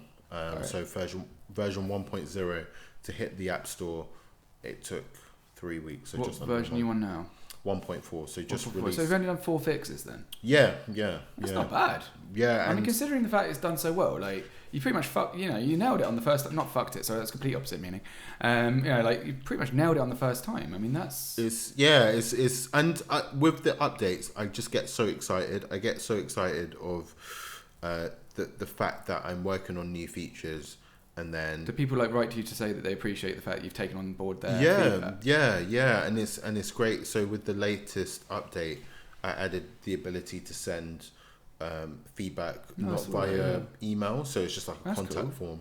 And people have left me some very insightful feedback, and some people just it's really nice that people do that. Just send feedback and just say, not even feedback to the game. They just say, I really enjoy playing this. Keep up the good work. Yeah, I think it's because of the indie vibe to it, or is it? Yeah, I used to be really apprehensive about talking about myself and saying, hey, I'm Taiwo, I'm a solo independent developer. I'm doing all this by myself. If you enjoy my work, but it's true. I'm not like this big faceless corporation. No, but that's what people like though. Yeah, it's like if I was to go into, I mean, when I'm looking for a job, I mean, I'd probably work. You want to work with someone, you want to sort of know that this person. Yeah, definitely. And that's what corporations are doing at the moment with employer branding, is they're trying to create a personality behind their corporation. Yeah. Which is a huge, huge selling point at the moment that people are really putting a lot of money into. Whereas, and it's not so much to say that, they want to, it's not the same game entirely, but a lot of people, I think there's a lot more trust in that. But have you found that, do people sometimes suspect that you're a corporation, or is it more I mean, it's flattering because, they think the quality of the work is so good that this big corporation is doing it, and I think that's why I've had to emphasize really on so many different points. That's a huge compliment. Yeah, it is really. It's a bit backhanded, but it's still huge. Yeah, it's lovely to hear that, but I used to be really apprehensive about talking about who I am, and I mean, you did name one of the games after yourself. I did, yeah. So clearly. I mean, either you were one hell of a narcissistic CEO, or you're just some fella being like, "Come on." Yeah, I mean, it was like a blessing and a curse because I guess people won't really type Taiwo unless they're looking for some sort of kung fu. I guess. Yeah, sort of. Exactly. It's not the most common thing that you would type in if you're looking for a word game. So it was. But it does link into sort of, you know, I mean, when you get the sort of search results, it's like, oh, if you've tried this, if you tried something similar, here's Taiwo, or exactly. I mean, that's quite catchy in that sort of and it's just that form of finding it. 2 letters at the end of my name, which I think is pretty cool. Getting to your net. It's hitting me. I'm just still blown away that people every single day, not just multi-words, not just One Chance, Taiword, Cube Sprint. You know, I've released 10 apps now. Oh, 10. I was going to ask about that. Like, 'cause I only saw 5 on the App Store. Yeah, so there's 9 that I built myself, and 1 was a contract. Oh, cool. But I built that by myself as well. Really? Yeah. What was the contract one? So that was a game called Street Snooker, which is an actual physical game. So children can play this. They can go to playgrounds and play this physical game, Street Snooker. That's well cool. And so what? It's like a bit of VR involved, or augmented reality, sorry, AR. So no, actually, so it's like a completely physical game, and the developer of this physical game wanted a digital product. Right. So he wanted people to kind of enjoy the game at playtime, you know, when they're in the park, when they're in the playground, but also, you know, if they're on their tablet at home and they want to continue playing, they've got a digital equivalent of, so they can kind of still stay linked to the game. Exactly. But then the app would also show you the physical places within your local borough, your local city, where you can go to the physical. So say if you live somewhere remote and there wasn't the physical Street Snooker billboard that you can interact with, you could play the game. So the game was always with you. And obviously, you know, you could be on a plane or on a boat or in the car and still play with your mates. Well, maybe not on a plane, but yeah, like, I mean, do you find though that in that regard, like, you know, like with that kind of crossover with the augmented reality kind of area, like, do you think that the whole sort of there's an app for that kind of attitude from most places, is that necessary all the time, or do you feel that it's kind of become a sort of trendy thing that people are doing? Because, you know, for example, my gloves for my motorcycle, so they've got like little heat pads in them, and you just press the button and it heats up your gloves. Fantastic. And they're top of the range stuff, but you know, like apparently, according to my mum, she gave them to me for Christmas. But you know, it's got an app for gloves, and I was like, this just feels like overkill. You know, it just feels unnecessary. Where do you find that there's that line between, you know, like where an app can benefit a product, a physical product, or like a physical experience? Yeah. No, I think that's a really interesting question, and I think. Are you using that phrase just to give yourself thinking time, because you can just pause or just edit it? No. I think I'm very matter of fact. I think if I think a question is interesting or great, I appreciate it. Thank you. I have to say it. Very complimentary. I truly believe that there's good reasons to bring in technology, and I don't think you should just do it for everything. Yeah. I'm not sure what the gloves and the app. I have no idea either. I just press the button and I'm just like, for God's sake, just please just heat my hands up and don't electrocute me when it rains. Yeah, I really don't know the kind of nitty gritty. It's got Bluetooth as well. What the fuck am I going to do with that? Like, I'm riding. It's because like my washing machine has Wi-Fi, and why would your Wi-Fi? Yeah, so I guess you could get a notification to say your washing's done, but you can just hear that it's done. Yeah, so and it kind Leave it there for 2 days, done. You kind of think to yourself, where's it going to stop, and what benefit, like what actual benefit do you have having, you know, Wi-Fi in your shoes or Bluetooth trousers? Yeah. You know, I was doing a race earlier this year, and I bought these new Under Armour trainers, and they have like Bluetooth. They connect to my phone and they track how many steps you're taking when you're running and everything. Is crazy. So it's that's pretty cool though. Yeah, but I do always feel like I'm being spied on when it comes to that kind of data. Yeah. That amount of data. So we're out of wine, boys and girls. We're out of wine. This is as drunk as we're gonna get for the next 10 minutes. On a Tuesday. We do have some juice though. Lots of juice. Yeah, plenty of juice. Lots of juice. But yeah, there's definitely a time and a place for hardware meets software. Yeah.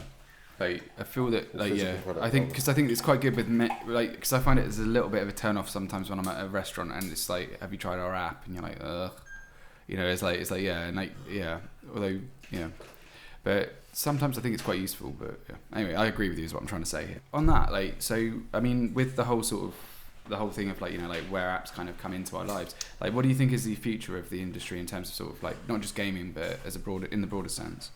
I know it's a really hot topic, but I really believe that AI is going to be more integrated in our services. It does make life a lot easier. No, 100%. Because it saves you a lot of time coding. But, no, definitely. With lots of different things, and I think people are really scared. Just like with any kind of new technology. It's a bit like people who are used to pen and paper, and all of a sudden here comes a typewriter. Exactly, and I think large language models are really impressive with what they can do. They can condense so much information, and you can give it specific prompts, and it gives you very detailed responses. It's an entirely new job now, isn't it? Like prompt engineer. It's such a cool, exciting future. So I definitely see apps, technology moving towards that, and it helps with so many different things. Like, you know, you're talking to someone in a different language, the fact that they can translate in real time and then translate back. I used something like that with my friend's mum, and she had no, I mean, we were staying with them and she had no way of speaking English. I had no way of speaking Spanish because I tried my best, but I had to learn out what the word baños meant very, very quickly. Oh, toilet. Yeah. I did not know it. I was like, stood there, I was like, middle of a restaurant, need to...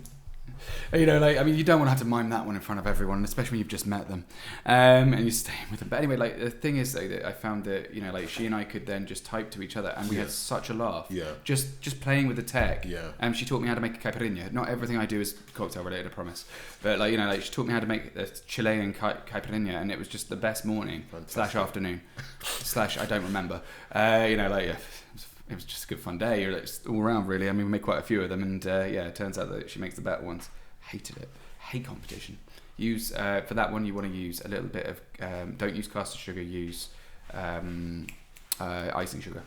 Ooh. Yeah, that's how you get the froth and I don't know how.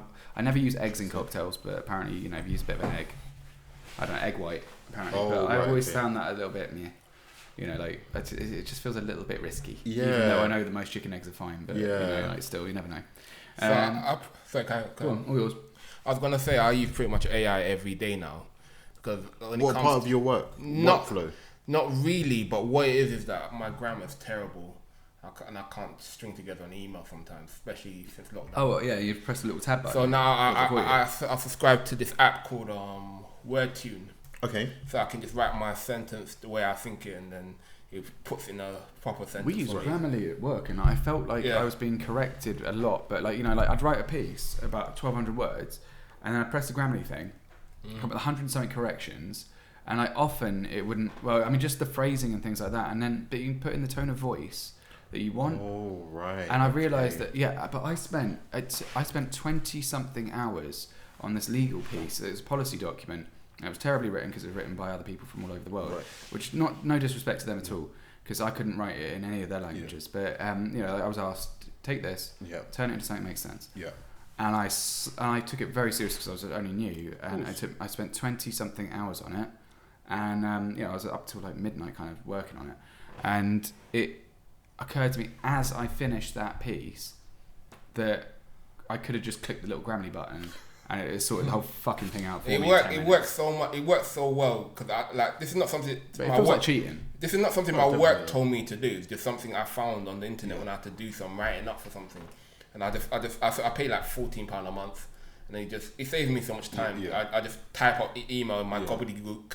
Yeah, and then I use it, and it just puts it into what I need it to be. Yeah. So I use it like every day. I've got the app installed on my phone as well. I use it for text messages sometimes if I'm speaking to a client for like a videography job or something. I'll use that just to construct a professional sentence. If I'm just talking to Les, I don't give a shit. You can work out what I mean. Well, I mean, like, you can't spell the word there for shit. To be honest, like, and you're paying a subscription for that service, and I think I was really apprehensive about integrating subscriptions into my products. But if you're providing value, which this app is, then it's, do you know what I mean? It's nothing. You use it every day. What's a couple of quid every single month? Nothing. No, especially if it can improve your, you know, especially if you're making more out of it, and also if it frees up time.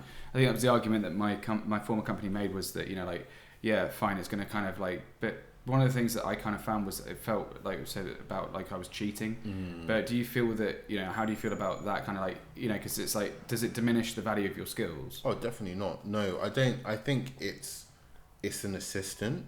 It's never going to replace what you're saying. You have to feed it information. You know, you can only kind of regurgitate what exactly. So you're always going to be needed. I look at you know, these AI models as assistants. Yeah. You know, they supplement what you are doing. You know, do you ever find that like they get a bit arrogant though? Like for me, like when, for example, I like to write the word really occasionally, or like my style as a writer, which I guess is kind of a different. But actually, no, not really, because your style as a game developer, that kind of shows through in what you do as well. Oh, 100%, yeah. And it's like, do you find that it kind of like makes what your, you know, like your creative sort of side a little bit more sort of what's the word I'm looking for? A bit sort of, does it kind of correct your creativity, so to speak? No, I think in a way, or your like sort of style, or definitely not. I think it in a way it kind of expands it, because really? I can think of things that maybe I couldn't do before, you know, really expansive things, and use the AI as a tool to help me get there. You know, so I have a vision, I know what I want to do, and then, you know, using the AI, I can get there. I definitely think it's. So how much do you use AI to create your apps? Without putting yourself in jeopardy? No. 98%. Yeah. So I just typed in a prompt, and all of a sudden now number 10 is fucking. I just wrote my name on the type my name. Hello, Celine, it's me. Not a lot. If you know, among friends, not a lot. I think. And I think that we have an audience. One of the things that I think I cannot stress enough is that it's there to supplement. It's there to aid. It's not there to replace you. You know, I think I put. No, I don't think for now, actually, to be honest. And I think not. Watch Terminator. Not. Here we go. Fucking hell. You know what? I actually interviewed like one of the top AI experts in Slovakia, or no, not Slovakia, somewhere like in Central Europe, and she'd never watched Terminator. So when because I had to ask, it was like for an internal thing, and I was like, you know, like, how do you feel about it? Obviously, you got to ask the AI expert about it. It just felt almost, it's cliche, but you have to. And she just said, I've never watched Terminator, and I was like, but that's the premise for most people. And she was like, I've never watched it. I was like, look, you know what? Movie night. We're gonna organise movie night. There's me sitting there being like, wait, love, come on, it's time. You know, obviously I wouldn't call her love, because she was actually really, you know, she's an incredible woman. But I can't. Oh god, she was like my go-to if ever I had any AI questions. She was absolutely phenomenal. I can't remember her name though. I couldn't pronounce it anyway. I was scared to. It's like one of those ones with the funny fives underneath. Anyway, 5. Yeah, no, you know, like when you got like sort of Eastern European letters, it's got a little 5 underneath, and you're just like, whoa. You know, it's like, how do I pronounce that? Yeah, like, you know, I mean, I'm still struggling with the little hats and the French words. But yeah, where was I going with this before I started? It sounded like a twat. Like you'd never watched Terminator. Yeah, she'd never watched Terminator. How do you not watch Terminator? If you were doing AI, you'd watch Terminator. I mean, you got to do your research, people. Second one's a classic. Yeah, well, yeah. But I mean, like, the latest ones, though, I don't know. I haven't watched the latest one, but I've heard bad things. Yeah, I think it. Yeah, the first one was.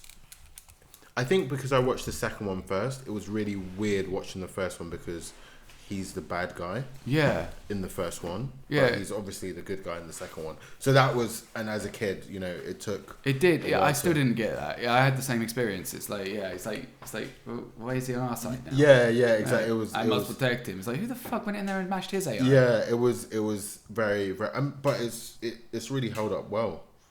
Yeah. Was that James Cameron? Yeah. Yeah, he's done really well, actually. I mean, well, obviously he's done well, because otherwise we wouldn't know his name, would we? I mean, like, you know, if he'd done shit, it'd be like, oh yeah, that guy. You know, I'll be back. I've watched the Arnie. Sorry, we really are going off point here. Oh, the documentary. Yeah, is it good? It's decent. I was sitting there. I was in Berlin with my mate, and like, you know, like, and not just because he's German. Well, he's actually Austrian, but like, you know, like, it's quite. His life is it's all about dedication and things like that. You know, like, he's very ambitious, but they don't have gloss. I mean, we were sitting there, and by the end of it, we were like, he's definitely going to run for governor again, or like run for government now. Can he run again? He can run for. I don't know if he can run for governor. We were expecting him to do a presidential run.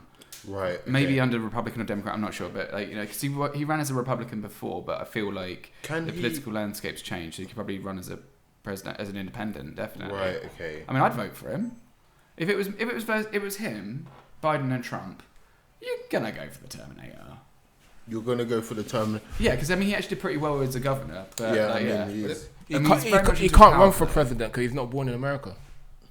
Yeah, but he's an American citizen. Yeah, but you can't. You have to be born in American soil. That's the whole thing with that's the whole thing with Obama. They're like, show us your birth certificate. Birth certificate. Because he was born in Hawaii or whatever. Yeah, so but that's not racist without saying that. Jesus. That's obviously part of US soil, but I mean, he can't run for president. I think the governor's as far as you can go. Really? Yeah, it's the law. Oh. Well, it's not like Boris born in New York. Yeah. Well, yeah, but I mean, is that the same in the UK? No, it's not. So wait, Boris, we could have a foreign person like, Boris is born in New York. Yeah, but I mean, I don't want to say he's the English person because he's not exactly got some good press now because fuckwit. Like people die. He's a Yank. He's actually American. Yeah, Boris Johnson. He was born in New York. So does that give him dual citizenship then? Yeah, he could. Yeah. But I don't think he does. I think he's... I mean, if he's a British Prime Minister, he's kind of got to represent a little bit. I mean, he didn't do a great job. In his defence, his parents are British. He was just happened to be born in America. But I'd say you're a man of the people. But I mean, still... In his defence, but I mean... he's quite obviously English. Yeah, he's still born in America. Americans don't make that noise.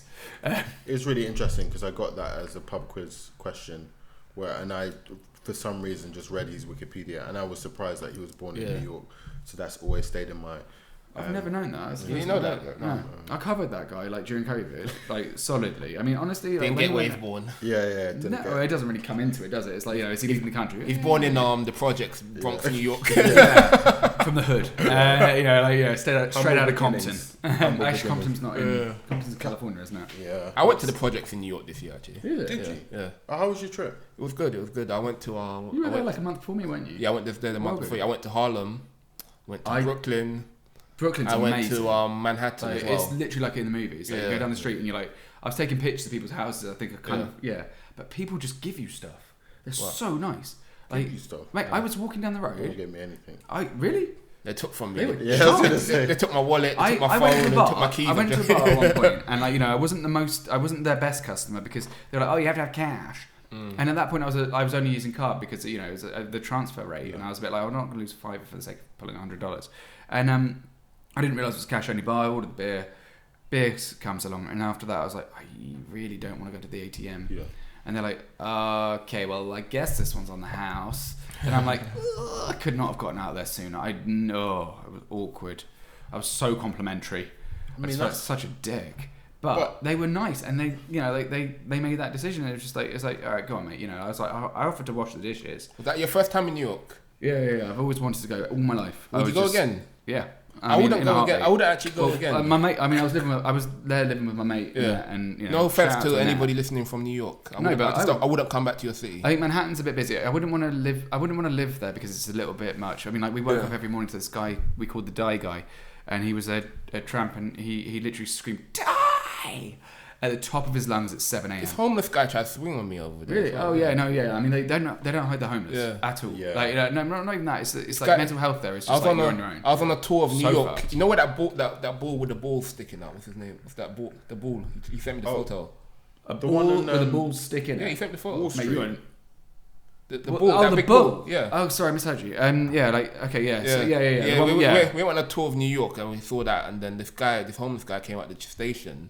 And just shoved our tour guide, and then that's weird. The tour guide was talking. He didn't see the guy coming. This guy came shoved, and then he walked. He was barging everybody by, and he looked at me and just swung, and I was like, why did you swing at you of all people? You're 6 foot. I sort of moved my head out the way, and he sort of missed. You've swung at me a few times, and I haven't swung at you back because I couldn't reach. I was sitting there. I was like, no, he's gonna fuck. I was like. Should I beat up a homeless person? I'm like, nah, he stinks.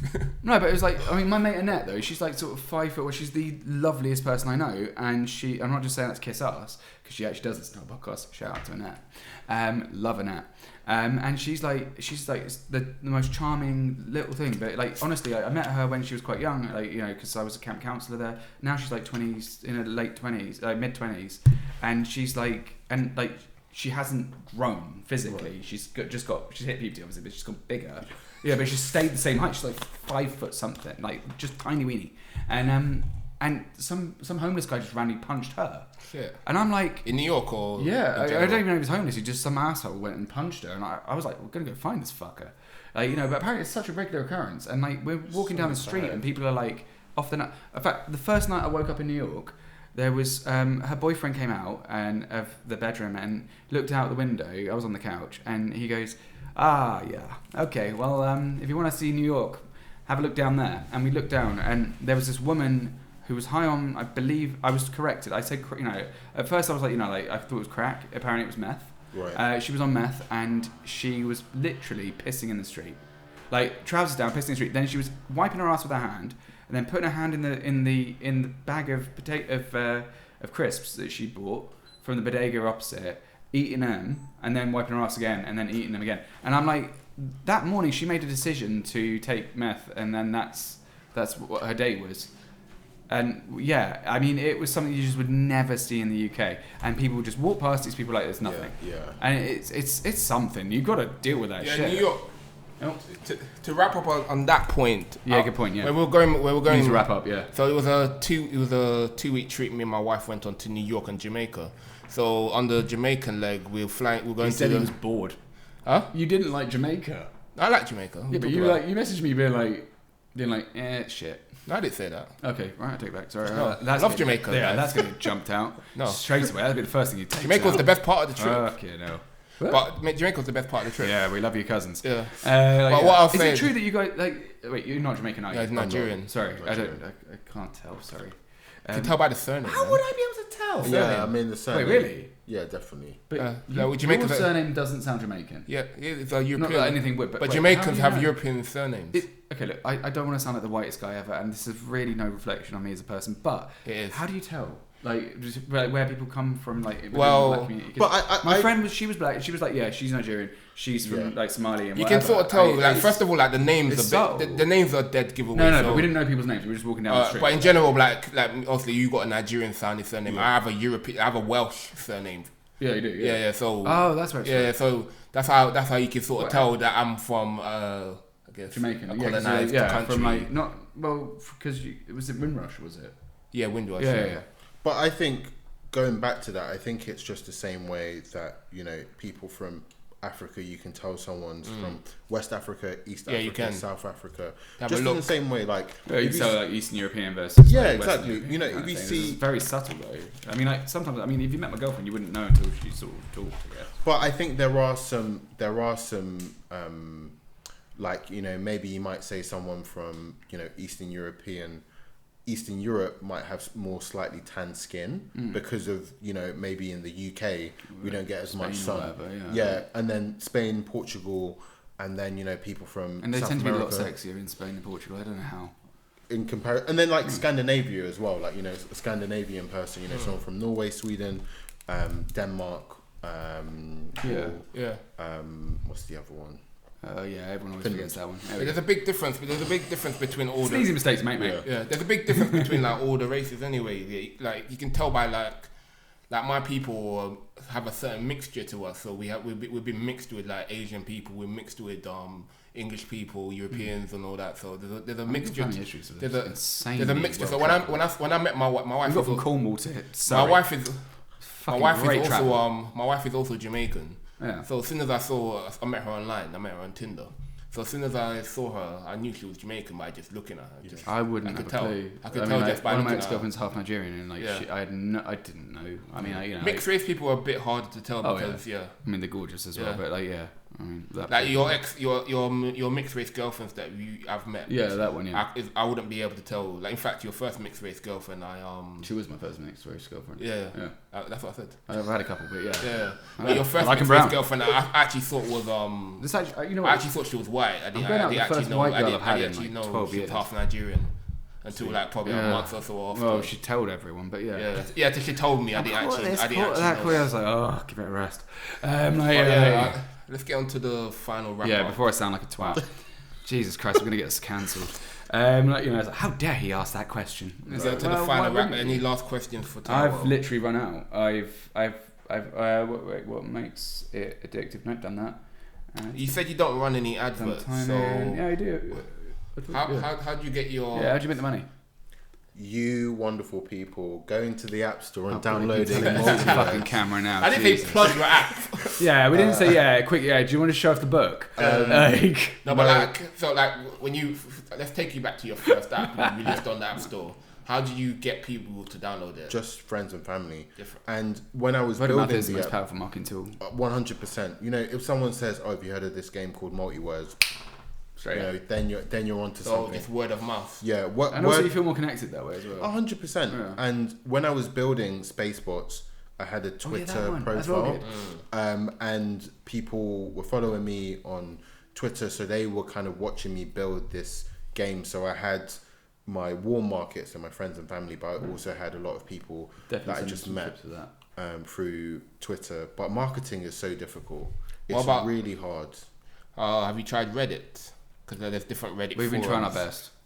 So I tried Reddit recently and I got absolutely flamed. What? Jesus. Absolutely Why? flamed. What does that mean? So I asked some friends and family to support this post that I made. A couple of likes, yeah. And people just said, this guy's using paid bots. You know, we got fucked for that as well. This guy's using bots. Use bots. Do you use bots? No, it was just friends and family. But I think because they just set up accounts, they'd all have the similar surname, or yeah, and because they were saying positive things about the. Oh yeah, no. If you have too many positive, it's not great. We're not in any danger of that. So they just people were like, "How dare you?" Use bots, or how dare you use your friends and family? This is supposed to be impartial. It's supposed to be a community. Reddit is very they're very touchy about their communities, because I use Reddit to promote my cooking channel first of all, and also the ADHD one as well, wouldn't it? Also the podcast, and it's we got banned from one of the Reddits for the ADHD. What? Why? One of the posts I posted in the ADHD women's. But we were talking to Willow subgroup. Yeah, we were talking to an ADHD girl about women and ADHD. Yeah, you get a message, you're banned for life. You're banned for life from this community. Why? Like, shit, I don't know why. They don't give you a reason. That's they just fucked. do it. But they're she's very got touchy. it. They're very, very touchy about the community. How much more topical do you want to be? You have to be very careful to stay within their guidelines. Yeah. But how do we breach the guidelines? I don't know. They don't give you an explanation. There's no appeal in it. Otherwise you can't. Otherwise you're gonna make the same mistake twice. Yeah. But there's many communities that even when I do my keto post, I post them on Reddit for my keto videos, and I've been banned from many communities. Yeah. That's so based weird. on it.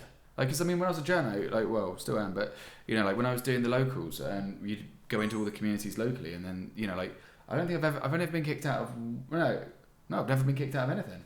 And it's and that's local communities, and usually they're a little bit touchy. The council's involved usually, but yeah, weird. Anyway, right. Well, let's wrap it up. Okay, cool. Well, Ty, it's been an absolute pleasure having you here. I've asked you quite a few interesting questions. Couldn't help myself. Sorry. Well, my name's Les Steed. I'm Marlon White. And thank you very much. And Tao, you're welcome back anytime. You've been a great guest. It's an absolute pleasure. We're going to come up with more hacky questions.